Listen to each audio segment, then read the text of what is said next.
5장 12절에서 16절까지입니다. 같이 읽겠습니다. 사도행전 5장 12절에서 16절 시작. 사도들의 손을 통하여 민간의 표적과 기사가 많이 일어나매 믿는 사람이 다 마음을 같이하여 솔로몬 행각에 모이고 그 나머지는 감히 그들과 상종하는 사람이 없으나 백성이 칭송하더라. 믿고 주께로 나오는 자가 더 많으니 남녀의 큰 무리더라. 심지어 병든 사람을 메고 거리에 나가 침대와 요 위에 누이고 베드로가 지날 때에 호크의 그림자라도 누구에게 덮일까 바라고 예루살렘 부근에 수많은 사람들도 모여 병든 사람과 더러운 귀신에게 괴로움 받는 사람을 데리고 와서 다 나음을 얻으니라. 아멘, 아멘. 우리가 지난주간 특밤 매일 밤마다 말씀을 듣다 보니까 지난주 말씀이 뭔지 희미하시는 분이 또 계실 것 같아요. 특별히 지난 한 주간 시간마다 정말 비도 오고 날씨도 굳은데도 또 참여하시고 교회는 못 왔지만 직장에서 또 가정에서 영상을 통하여 함께 참여하신 여러분께 너무 감사를 드립니다. 특별히 밤마다 예배 마치면 격려해 주신 필리핀의 최동아 선교사님 감사합니다. 그리고 미국의 김예찬 목사님 열방에서 참여하셨더라고요.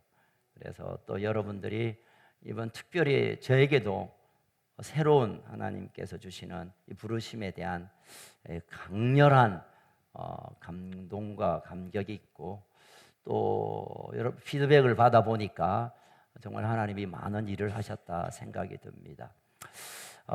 그러다 보니까 지난주 무슨 설교를 듣긴 들었는데 아나니아인가 삽비라인가 기억나시죠? 사도행전에는 교회가 어떻게 출발되었고 교회 본질이 뭐고 교회는 하나님이 왜 이 땅에 만드는 건가에 대한 설명이 나와 있습니다. 오순절에 성령이 임하시고 성령을 받았던 베드로는 방언을 받을 뿐만 아니라 십자가와 부활 예수 그리스도의 복음을 전했을 때 수천 명의 사람들이 주께 돌아왔습니다. 돌아올 뿐만 아니라 그들은 매일 만나서 밥 먹고 기도하고 떡을 나누고 그리고 가난한 사람 보면 내 재산이 내 거 아니라고 서로 나누는, 그러다 보니까 교회 밖에 있는 사람들도 야, 저 사람 진짜 멋진 사람들이다, 세상 사람들에게 칭송을 받는, 그러다 보니까 줄을 서서 교회로 다가오는 놀라운 천국과 같은 이런 일들이 일어났습니다. 1, 2, 3, 4장까지 정말 부흥이 되고 부흥이라 말하기 어려울 정도로 막 도시가 흔들흔들하는 하나님의 놀라운 하나님 나라의 확장이 막 매일매일 일어나는 이때 갑자기 5장에 한 큰 위기가 다가오게 됩니다. 멱살 잡고 싸운 건 아니고 뭐 어려움이 아니라 재정적인 문제입니다. 바나바라는 레위 사람이 너무 가난한 자들, 자기도 별로 부자는 아니지만 나누기 위하여 자기의 밭을 팔아 사도 발 앞에 대어 놓습니다. 그러니까 베드로가 그 귀한 또 드린 헌물을 가지고 서로 나누고 베풀가는 이 모습을 보았던 아나니아라는 하나님의 은혜로우시다라는 뜻을 가진 아나니아와 아름답다라는 뜻을 가진 삽비라는 이 부부가 우리도 이 귀한 일에 동참하자. 지난주 말씀드린 것처럼 아마 예루살렘 교회의 초대 창립 멤버 중에 좀 중직자라고 생각됩니다. 야, 우리가 충성해야지, 우리도 헌신해야지 하고 이제 땅을 팔아서 일부를 가져다가 베드로 발 앞에 내어놓습니다. 근데 베드로는 이미 하나님의 영적인 연결 가운데 있었기에 이 아나니아가 하는 일이 나를 속이는 일인 줄 금방 알았습니다. 물었지만 거짓말합니다. 하나님께서 그 자리에서 그 자리에서 아나니아가 죽어버립니다. 3시간 후쯤 아무것도 모르는 아내 삽비라가 또 베드로에게 옵니다. 베드로에게 물었을 때 그가 다 헌신했다는 거짓말을 합니다. 베드로는 이것은 나를 속인 게 아니라, 나에게 거짓말한 것이 아니라 하나님께 거짓말한 것으로 당신 남편이 3시간 전에 죽었는데, 그러고 나서 이 아내도 죽게 되죠. 하나님의 은혜로우시고 아름답다는 이 부부가 거짓말쟁이고 가장 비운의 여인으로 남게 되는 이 끔찍한 사건이 초대교회에 일어납니다. 엄청난 위기입니다. 왜냐하면 많은 사람들이 은혜 받고 막 헌신하고 가난한 자를 돕고 구제하는 이 일 가운데, 그 가운데 아나니아와 삽비라가 지금 대표로 소개되고 있지만, 그러나 또 다른 사람들도 나도 무언가 바쳐서 사람들에게 인정받았으면, 나도 뭐 좀 폼나고 뽀대, 죄송합니다. 뽀대가 뭡니까? 예, 가오. 예, 제 생각이 자꾸 대꾸복구 합니다. 죄송합니다. 어쨌든 남들 보기에 칭찬받는 이 일을 위해 자신도 뭘 바쳐서 남들 보는 앞에 인정받으려 하는 이런 일들이 이제 스물스물 일어납니다. 그랬을 때 하나님께서 하나님의 교회, 신앙 공동체, 초대교회를 온전히 정결하게 하기 위하여 좀 가분한데, 제가 봐도 아니 안 바치는 것보다 낫잖아. 그렇잖아요. 아니 뭐 모른다고 팔짱 끼는 것보다 훨씬 좋은 일을 했지만 본보기로 그 자리에서 죽음의 끔찍한 일들을 행하십니다. 이것은 단지 아나니아와 삽비라가 이 못된 부부라서가 아니라 하나님을 속임으로 이제는 하나님의 공동체가 하나님의 눈앞에가 아니라 사람 눈앞에로 가는 인본주의고 사람의 가치로 움직이는 것을 하나님이 막기 위하여 의도적으로 이 끔찍한 사건을 일으키는 것입니다. 초대교회도 깜짝 놀랐습니다. 아, 하나님이 보고 계시구나. 내가 사람한테 인정받고 사람 적당히 구슬고 베드로에게 잘 보이면 내가 뭐 되는 줄 알았는데 그게 아니라 하나님이 보고 계심을 그들이 알면서 다시 두려워함으로 하나님 앞에 엎드립니다. 이게 지난주까지의 얘기입니다. 여러분, 사도행전에 지금 교회가 탄생되고 부흥되고 막 이런 멋진 이야기 가운데 왜 하필이면 아나니아와 삽비라 얘기를 누가는 이렇게 집어넣었을까요? 굳이 얘기를 안 해도, 아니 교회 부흥되고 잘 되는 것만 얘기하면 되지, 그 참 부끄럽고 수치스럽고 불편한 얘기를 왜 갑자기 집어넣었을까요? 여러분, 교회는 정결하지 않으면, 거룩하지 않으면, 정직하지 않으면 보이지 않지만 무너지는 것을 하나님이 제대로 우리에게 알려주기 위함입니다. 여러분, 사탄은요, 이 가장의 대가입니다. 사탄은 대놓고 우리에게 와서 막 윽박지르거나 뭐 꼬리가 뭐 달리고 뭐 삐죽해가 망토 쓰고 오는 그게 아니라 소리 없이 왔다가 우리를 흔들어 놓고 소리 없이 사라집니다. 야, 교회가 이래가 되나? 교회가 민주주의가 돼야지. 또 아니 뭐 사람들 뭐 이러면서 내가 막 교회를 위하여 하는 말이지 말이지, 내가 교회를 사랑하니까 하면서 그 사람들 흔들어 놓고 살짝 빠집니다.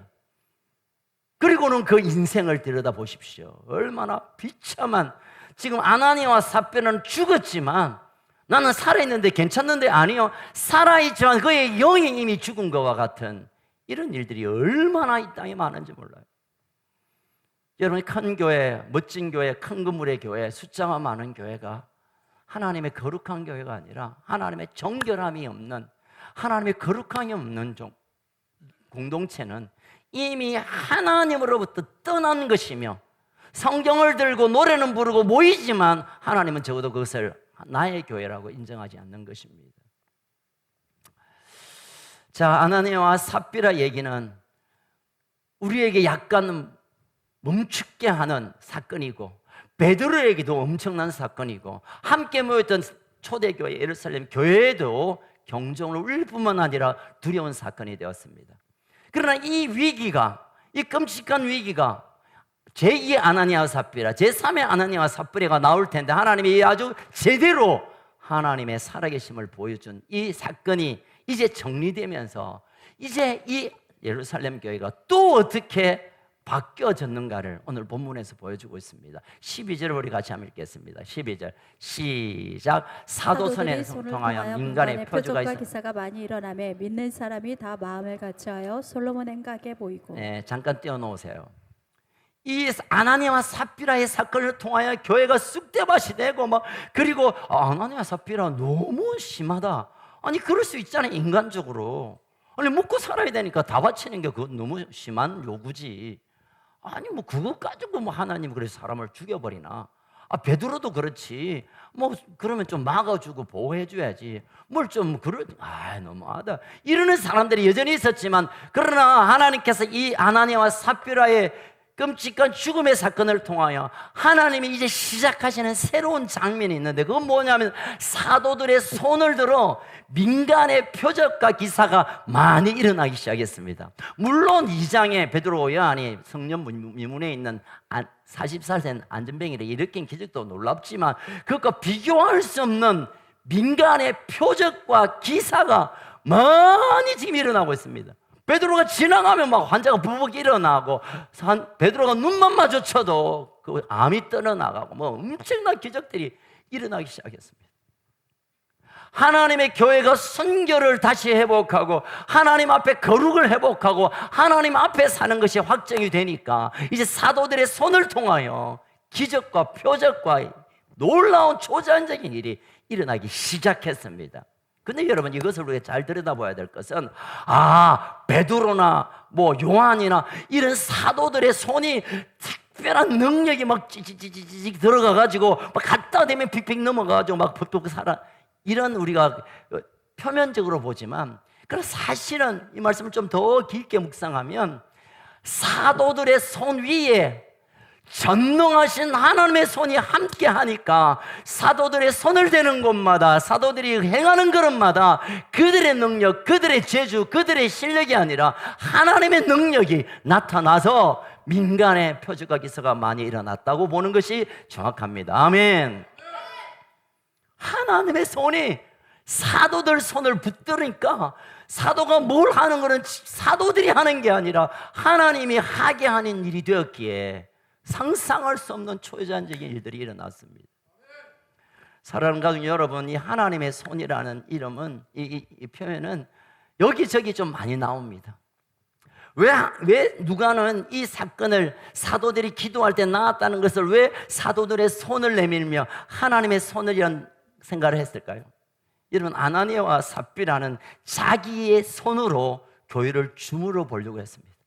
내가 이만큼 냈으니까, 내가 이렇게 헌신했으니까 내 손으로 뭔가를 좀 하려고 했던 그 손을 끊으시고, 하나님이 친히 사도들의 손을 이용해 하나님의 손이 교회를 운영하겠다, 하나님의 손이 교회 가운데 이끄시겠다고 자신의 의지를 드러낸 것입니다.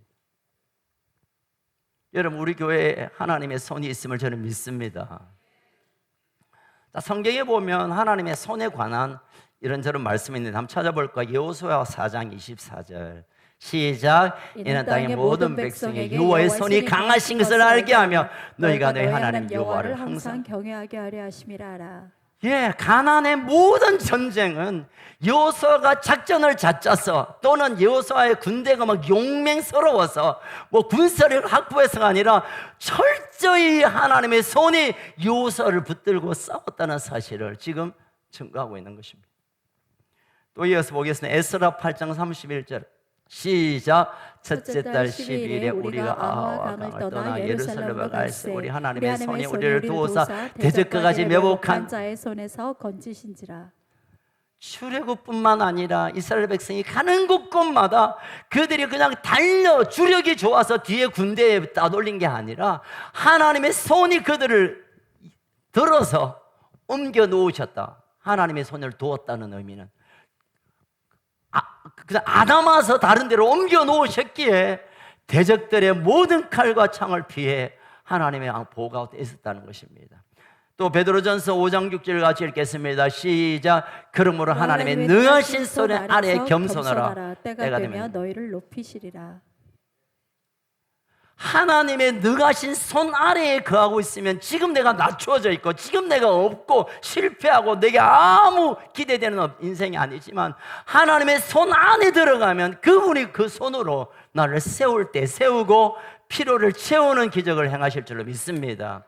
그리고 교회 부흥도 마찬가지입니다. 사도행전 11장 21절 시작. 주의 손이 그들과 함께 하시며 수많은 사람을 믿고, 다시 한번 시작. 주의 손이 그들과 함께 하며 수많은 사람들이 믿고 죽게 도와주리라. 아멘, 아멘, 아멘. 제가 제일 안 되는 게 이겁니다. 내 손으로 뭘 해보려고 하는 것. 내 제주로 뭘 해보려고 하는 것, 내가 알고 있는 그것으로 하려는 것 때문에 너무 얼마나 많은 넘어짐이 있었는지 몰라요. 초대교회의 부흥의 비결을 오늘 사도행전 11장에서 말합니다. 주의 손이 함께하니까.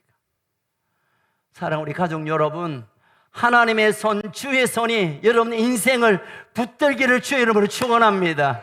여러분 가정에 하나님의 손이 늘 움직이시기를 축복합니다. 여러분 자녀들의 인생을 하나님이 손 안에 넣어서 옮기시는 기적이 있기를 축복합니다. 지금은 아무것도 없고 바닥에 쓰러져 있고, 아니 지하에 파묻고 있다 하더라도 하나님이 건지시면 구원과 회복과 풍성이 일어날 줄 믿으시길 주의 이름으로 축원합니다. 결국 주의 손에 내 삶을 맡기는 겁니다. 자, 이 12절을 한 번만 더 읽겠습니다.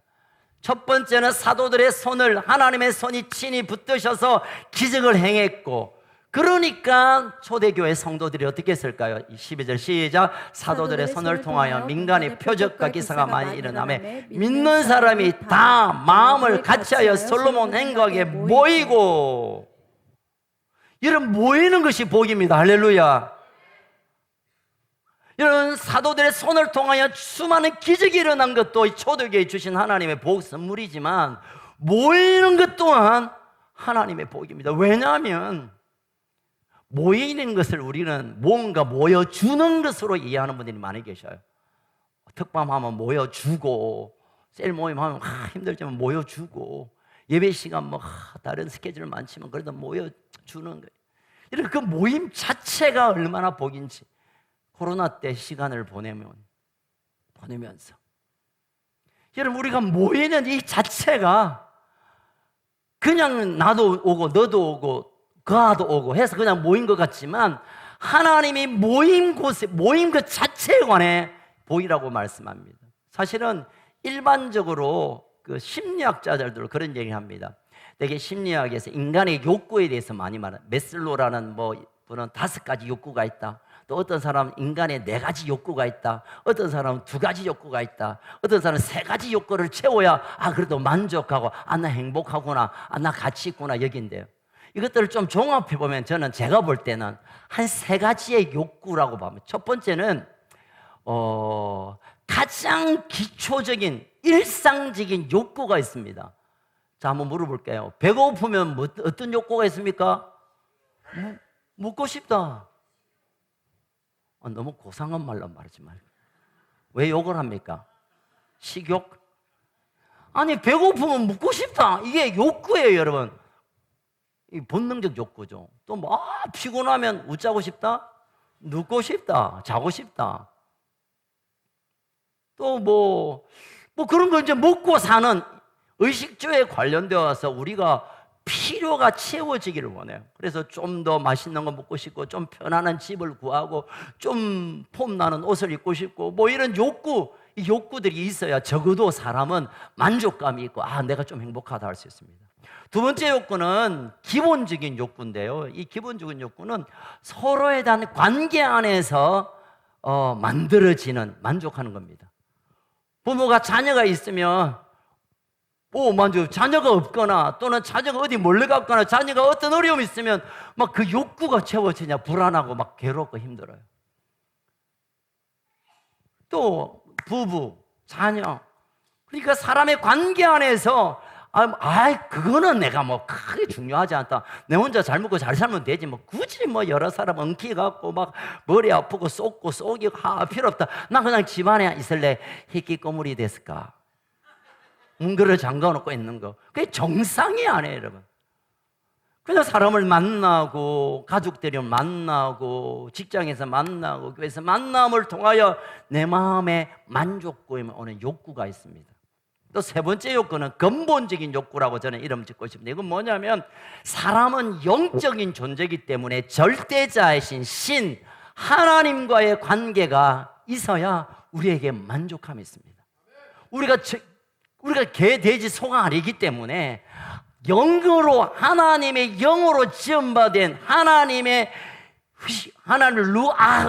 호흡, 하나님의 영이 들어가 살아있는 존재, 리빙 soul, 살아있는 존재가 되었기에 우리가 하나님으로부터 채워지는 욕구가 있습니다. 기도하면 하나님 응답 주시고 마음의 위로를 주시고 말씀으로 하나님께서 나를 붙드시는 이게 있어야 우리에게 만족감이 있습니다. 그런데 이 욕구에 첫 번째 욕구를 달려가는 사람이 있습니다. 더 가지고 더 먹고 더 그러다가 비만, 혈당 어쨌든 그래도 가는 사람이 있습니다. 정말 답답한 인간들입니다. 또 어떤 분은 사람의 관계나 먹는 거 제껴놓고 울차다신 하나님 나만 넣어주세요, 하나님만 바라보는 조금 너무 가는 분들이 계세요. 물론 하늘에 주신 위로가 있고 하나님이 주신 특별한 신령한 것들이 있지만 잘못하면 신비주의가 되는 이상한 변형이 될 수 있어요. 그러면 일상의 우리의 삶의 욕구뿐만 아니라 영적인 욕구들을 연결하고 결정해주는 또 다른 가운데 욕구가 우리가 말씀드렸던 이 기본적인 욕구입니다. 관계의 욕구입니다. 관계 욕구는 부부끼리 잘 지내고 친구끼리 잘 지내고 이게 무슨 도덕 얘기고 윤리 얘기 같지만 아니에요, 여러분. 아무리 영적으로 충만하고 은사가 부어지고 능력이 있어도 관계에 대해서 온전하게 하지 못하면 그 사람을 위하여 많은 사람이 고통을 받습니다. 많은 사람들이 부담을 갖고 이제는 좀 격리시켜야 합니다. 또는 그저 돈 하다가 사람이 돌아버리는 사람들 있잖아요. 그러니까 이 모든 것을 연결하고 온전케 하는 욕구가 바로 이 기본적인 욕구인데 그것이 관계예요. 관계. 하나님의 관계처럼 내 이웃을 관계하고 이웃의 관계를 통하여 아픔을 하나님 관계하며 나아가고 하나님이 주신 복을 통하여 자녀에게 또 가운데 흘려보내고 이들의 눈물과 아픔을 또 끌어안고 하나님께 올라가고 그냥 끊임없이 우리가 관계 안에 어쩌면 이 모든 삶에 충만한 만족한 행복함이 있다라고 대개의 경우 그냥 심리학자들이 이렇게 말합니다. 저는 이 말에 동의합니다. 초대교회가 능력 받으면 되고 병 고치면 되고 또 그들이 가난한 거 없이 배불리면 되지 왜 굳이 모여야 되냐, 바쁜데 왜 모이라고 하고 또 모였다고. 여러분, 초대교회 큰 두 가지 복이 치유와 모임 이거예요. 여러분, 왜 모여야 되냐면 모임 가운데 모여야 관계하고 관계할 때 하나님의 은혜가 풀어지고 관계하는데 아픔이 해결되고 그래서 우리의 전인격적인 하나님의 만족감을 누릴 수 있도록 하나님은 이 초대교회를 향하여 너 모이라고 했고 그들이 모이는데 마음을 모았습니다. 한 마음으로 모였습니다. 이런 모이는 것은 그냥 뜻이 모여서 그냥 뜻을 맞아서 우리 그래 같이 좀 지내보자 그럴 측면이 아닙니다. 우리 인생을 가장 풍성하게 할 뿐만 아니라 하나님의 나라를 세우는데 가장 중요한 부분 가운데 이 모임이 있는 것입니다. 여러분, 이 땅에 많은 사람들이 이제 질환들 보면 혈관계 질환들이 좀 많아요. 습생 때문에, 먹는 것 때문에. 그리고 정서적인 것들이 얼마나 많은 충격을 주는지 몰라요. 왜 우리가 막 충격을 받고 막 고독하고 일까요? 사람의 관계가 사람으로 인하여 사람을 치료할 수 있는데 사람을 안 만나니까 치료가 받을 수 없죠. 우리가 얼마나 많은 사람이 우울증인 줄 아세요? 심각한 질병입니다. 때로는 암보다 더 빨리 죽습니다. 왜냐하면 이 우울증을 견딜 수 없으면 바로 옥상으로 올라가거나 이상을 털어 마시잖아요. 그러니까 이런 것들을 치유하기 위하여 또 다른 나의 사람들을 하나님께서 보내셨는데 만남을 거부하는 것은 나를 위험 가운데 던지는 것과 같은 것입니다. 그래서 초대교회 그들이 솔로몬 행각에 모이기를 기뻐하며 모일 때 내 마음의 기쁨이 해결되고 모일 때 내 눈물이 닦여지고 모일 때 하나님의 기적이 나타나고 모일 때 하나님의 음성을 함께 듣고 모일 때 나의 배고픔을 해결하고 모일 때 내 사랑을 베풀 수 있고 모임 가운데 하나님의 기적이 나타났다는 것입니다. 아멘. 여러분, 히브리서 10장 25절 한번 같이 읽을까요? 시작. 모이기를 피하는 어떤 사람들의 습관과 같이 하지 말고 오직 권하여 그날이 가까움을 볼수록 더욱 잠깐 그리하자. 떼어놓으세요. 마지막 날이 오면 사람들이 우리 모이지 말자 라고 할 것이라고 이미 히브리서 기자가 말하고 있습니다. 요즘 우리가 모이기 힘들잖아. 야, 막 카톡 해라. 막 영상으로 잠깐 보면 되지.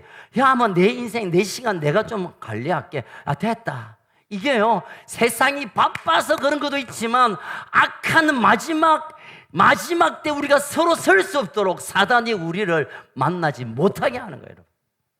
우리가 만나면 서로 붙들어주고, 만나면 서로 우리가 힘이 되어지고, 만나면 우리가 함께 능력에 설 수 있는데, 안 만나니까 혼자 설 수 없도록 사단은 계속 우리를 혼자 있게 만듭니다. 그래서 광풍이 불어올 때, 마지막 때가 오면 아무도 붙들 사람이 없을 때 그들은 그냥 실려가게 될 것입니다. 여러분, 이 말씀을 쉬운 성경에는 이렇게 번역했습니다. 여러분은 함께 모이는 것이 얼마나 중요한 것인지 잘 모릅니다. 다시 권합니다. 혼자 믿지 마십시오. 그분이 오신다면 할수록 그렇게 해야 됩니다. 라고 이 25절을 번역했습니다. 할 수 있으면 혼자 믿지 마세요, 여러분. 혼자 기도하지 마세요. 혼자 노래하지 마세요. 할 수 있으면 함께 기도하고, 함께 찬양하고, 함께 놀고, 함께 밥 먹고, 함께 울고, 함께 웃고, 함께 하지 않으면 누구도 우리 스스로의 힘으로 마지막 때를 맞이할 수 힘이 없습니다. 여러분, 함께 모이기를 주의 이름으로 축원합니다. 옆 사람에게 한번 그런 얘기합시다. 우리 같이 모이자. 그래야 내가 살고 네가 산다. 할렐루야. 자, 이런 위기를 통하여 사도들에게 막 능력이 나타나고 모이기를 힘쓸 때 이제 어떤 축복이 실제로 왔냐면 13절입니다. 13절 13절 시작. 그 나머지는 감히 그들과 상종한 사람이 없으나 백성이 친송하다. 그 나머지는 뭐냐면 아나니아와 삽비라 측에 붙어 있는 사람. 아니, 뭐 교회가 너무하다. 그 헌금 좀 띵가 묻다고 쥐기 부리나? 너무하다. 라는 그 나머지가 있는가 하면은, 그러나 함께 모이고 마음을 같이 하고 거룩함의 선자들은 그들이 늘 하나님을 찬양했어. 백성이 칭송받았는데 그 나머지는 감히 그들에게 상종하지 않다. 낄 수 없었다는 거예요. 하나님의 거룩한 공동체에 끼고 싶어도 낄 수 없도록 하나님이 구별시켜버렸다는 거예요. 이걸 또 쉬운 성경에 참 우리 요즘 쓰는 말이어서 더 쉽게 번역했습니다. 다른 사람들은 누구 하나 감히 그들의 모임에 끼어들지 못하였다. 그러나 백성들은 그들을 칭찬했다. 거룩함으로 사랑함으로 하나 되고 능력의 공동체가 되니까 누가 끼고 싶어도 아나니아와 삽비라와 같은 거짓의 영어로 뭔가 사람들의 눈치 보려고 했던 사람은 끼워주지를 않는 그런 일이 일어났다는 거예요. 그런데 백성들은 이 모임을 칭송했습니다. 야, 너희들이 진짜다. 너희들이 진짜다. 너희들이 진짜 하나님의 사람이다. 라고 말하게 된 겁니다. 여러분, 한때 우리 기독교를 비하하면서 안 믿는 사람들이 개독교라 했습니다. 개독교. 왜냐하면 기독교인 중에 개를 좋아하는 사람이 많아서 그런가 봐요. 개독교. 쉬운 말로 개 같은 기독교란 뜻이죠. 욕이죠, 욕. 왜 기독교를 부르나? 제가 도대체 교회가 뭐 맨날 짓어서 그랬나? 왜 무나 교회가 걔들 물어나 보니까 그 내용이 이럽니다. 우리는 이래도 너를 그러면 안 되지. 우리는 부정할 수 있고 거짓말로 살고 남마다 사기치고 살지만 너는 그러면 안 되지. 근데 너도 그러니까 우리는 너나 다 개다. 이런 뜻이에요, 여러분. 이 개독교가 듣기 싫은 얘기지만 정말 그래도 세상은 우리가 개독교가 아니라 기독교, 하나님의 그리스도의 신부, 예수 그리스도의 영성, 정결함으로 서 있기를 기대한다는 거예요, 여러분. 근데 초대교회는 그게 되었다는 거예요. 교회 안 다니는 사람들도 야, 저 사람 진짜 멋진 사람들이다. 야, 진짜 매너 있고 참 사랑이 많은, 야, 어쩌면 저런 사람이 이렇게 칭송했다고 하는 거예요. 근데 교회 안에 있지만 아직 부정함을 해결하지 못하고 아직 자기 생각에 사로잡힌 자들은 그 끼지도 못하고 여기도 가지 못하고 저기도 가지 못했다고 지금 설명하고 있는 거예요. 여러분, 교회는 순결 그 자체가 힘입니다. 아멘. 퓨리티. 그 순결 그 자체가 힘이에요. 숫자가 크기가 아니라 우리가 얼마나 하나님 앞에 정결함으로 사는가. 자, 이제 마지막으로 실제적인 이제 눈으로 보여지는 초대교회 이 정결의 문제를 해결하고 거짓을 끊고 함께 모였을 때 15절 16절이 초대교회 이제 평상의 일상의 모습으로 우리에게 소개합니다. 시작. 심지어 병든 사람을 메고 거리기에 나가 침대와 요위에 누이고 베드로가 지나갈 때 그림자라도 누구에게 덮일까 바라고. 6절. 예루살렘 부근에 수많은 사람들도 모여 병든 사람과 더러운 귀신에게 괴롭받는 사람을 데리고 와서 다 나음을 마지막 시작. 다 나음을 얻으니라. 다 나음을 얻으니라. 다 나음을 얻으니라. 나음을 얻으니라. 하나님의 완전한 치유가 이때부터 이제 시작된 거예요. 베드로가 성전에 올라가다가 그냥 뭐 안전병이 보고 고친 것도 그것도 기적이지만 이거는 웃자다가 베드로가 깜짝 놀랐어. 이거 진짜 일어나네. 그런데 이때부터는 이제 우리가 정결하게 되어지고 우리가 마음을 아파하고 모이고 사랑하니까 이제 늘 그냥 지나가기만 해도 그림자만 6절에 보니까 그림자라도 이렇게 들어가려고 막 힘을 썼다는 거예요. 왜냐하면 그림자만 지나가도 치료가 되는 걸 사람들이 다 알았기 때문에 옷을 대고 뭘 할 것도 없어. 그냥 하나님께서 하시는 모든 것들이 치유됐어요. 여러분, 이것은 병뿐만 아니라 관계의 깨어짐, 육신의 아픔, 우리의 눌리고 있는 짐들 모든 것이 다 나음을 입은다. 아멘. All of them were healed. 모든 것들이, 모든 경우, 모든 사람, 모든 환경이 다 온전케 되어버린 거예요. 할렐루야. 저는 이 본문을 보면서 가슴이 좀 뜨거워졌습니다. 하나님, 우리가 더 거룩하겠습니다. 우리가 더 정직하겠습니다. 우리가 이제 함께 모이겠습니다. 한 마음으로 사랑하며 나누겠습니다. 이 16절이 우리 교회 그대로 일어나게 해주십시오.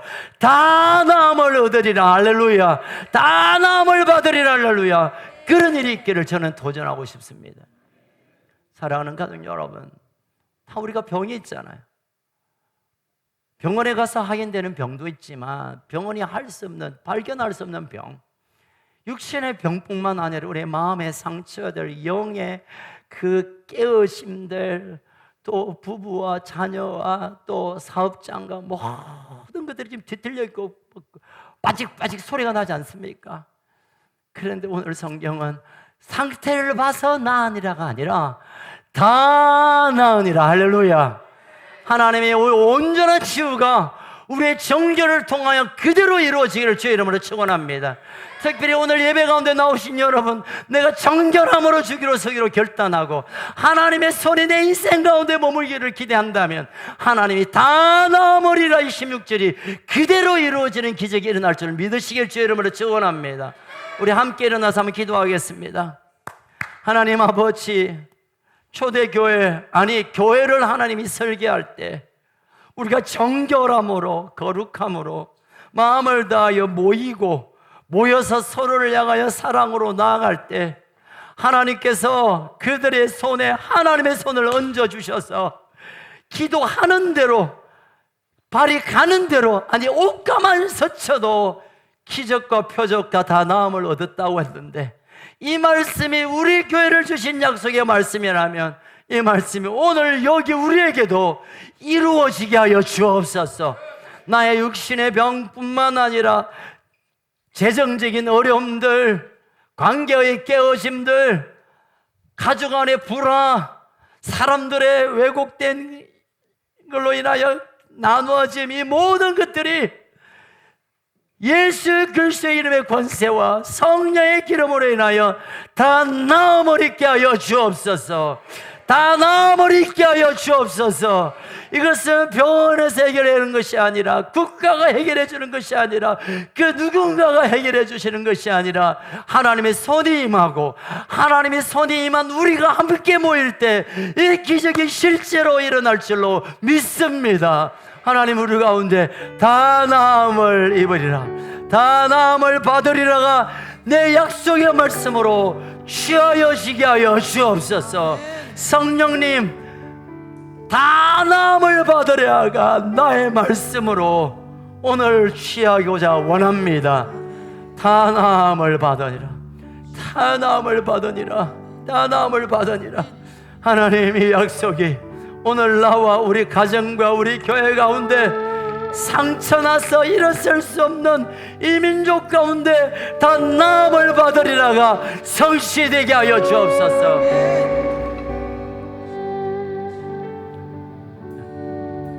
이 시간 우리가 마음에 가슴에 손으로 한번 기도합시다. 하나님, 내 안에 있는 모든 거짓들을,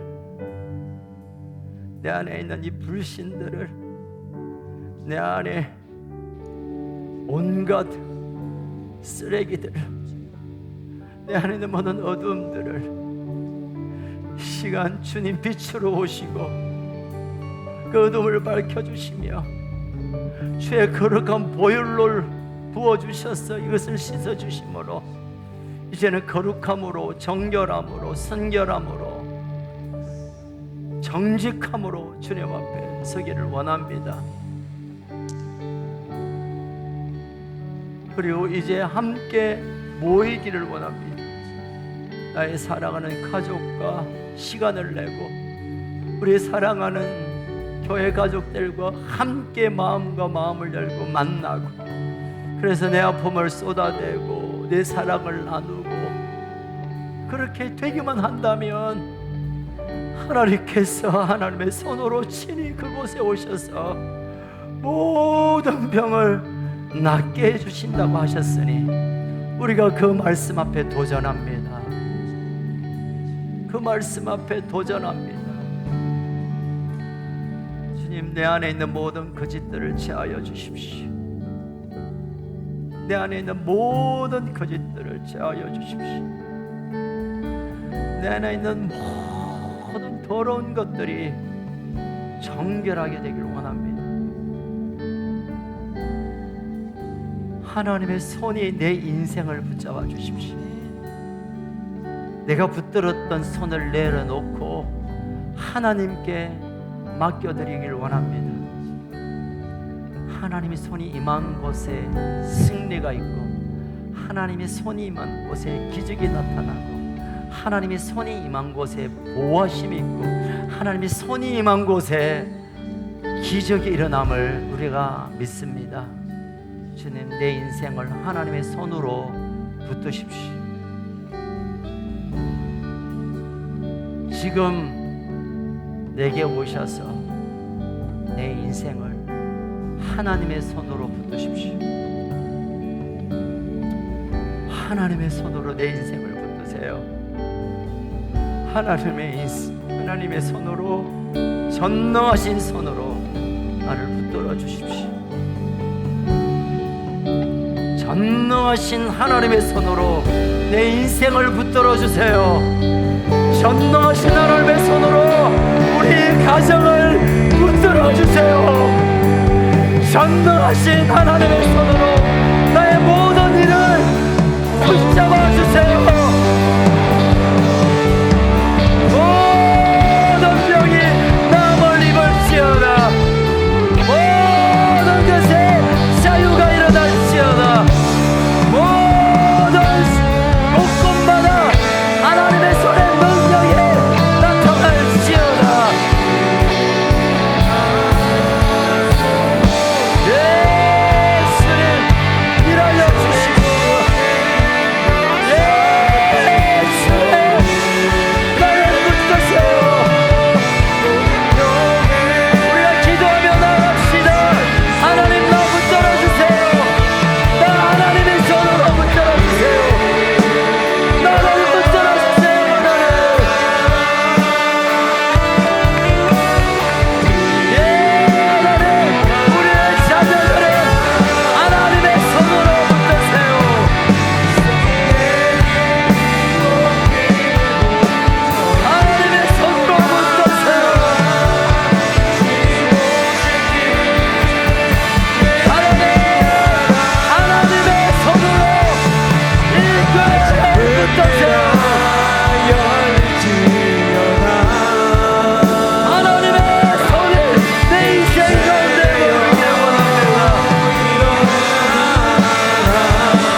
하나님의 손이 됨을 믿습니다.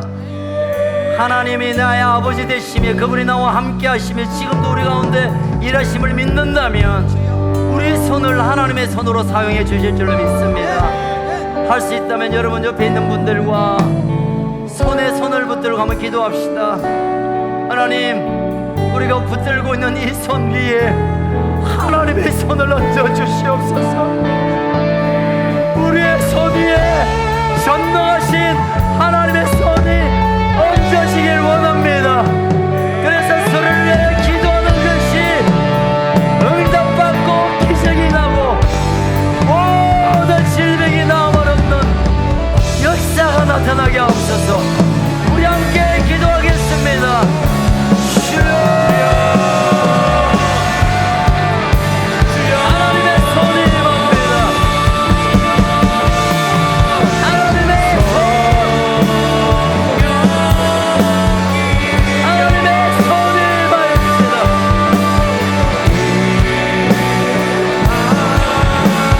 하나님의 손이 임함을 선포합니다.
지금도 살아계시고 지금도 역사하시며 지금도 우리의 기도를 들으시는 하나님 아버지, 우리가 정결함으로 엎드리며 하나님의 손이 임하기를 기다릴 뿐만 아니라 우리가 한 마음으로 함께 구할 때 모든 것을 고쳐주심을 믿습니다.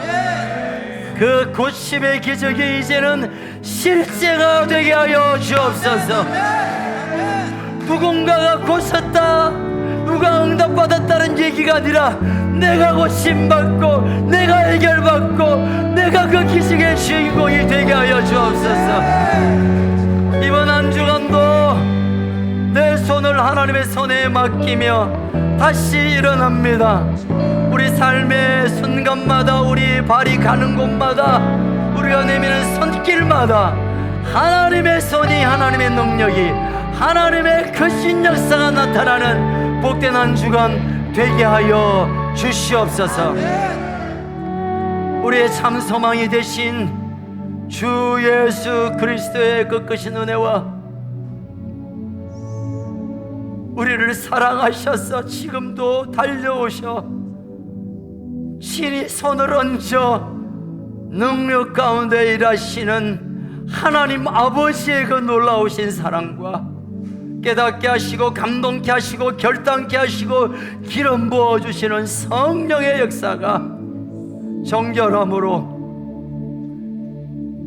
함께 마음을 합하여 모여 서로를 열린 마음으로 기도하기로 결정하여 하나님의 치유하심과 회복을 경험하기를 갈망하는 우리 컨셉 가족들 머리 위에, 특별히 우리 다음 세대 위에 휘청거리고 있는, 아니 쓰러져 뇌동댕이 쳐 있는 이 대한민국 위에, 사랑하는 우리 동포들 위에, 북쪽의 우리 가족들 위에, 열방 가운데 생명을 쏟아 이견 복음을 전하는 우리 선교사님들 위해 지금으로부터 영원토록, 지금부터 영원토록 항상 함께 있을지어다. 아멘. 하나님 영광의 박수 올려드립시다. 우리 선포합시다.